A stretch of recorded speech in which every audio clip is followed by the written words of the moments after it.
So hey guys, welcome back, and for this video I'm going to show you how to make a spoiler text in Discord.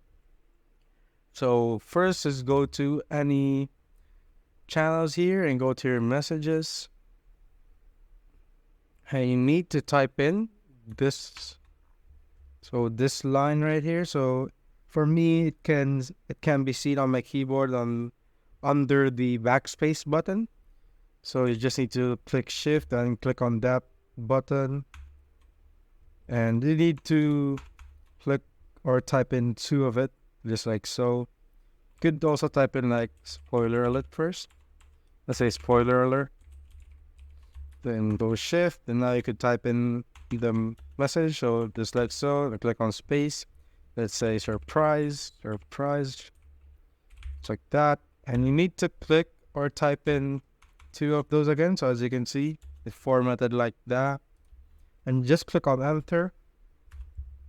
There you go, guys. And if someone wants to see it, if you hover it with your cursor, nothing will happen. But if you click on it, so as you can see, you can now see the text. And if you go to another channel, then go back here, as you can see, it will be blacked out again. So you just need to click on it again to see the text. So that's it, guys. If you have found this video helpful, simply leave a like below or subscribe because it helps me reach more people. See you on the next one.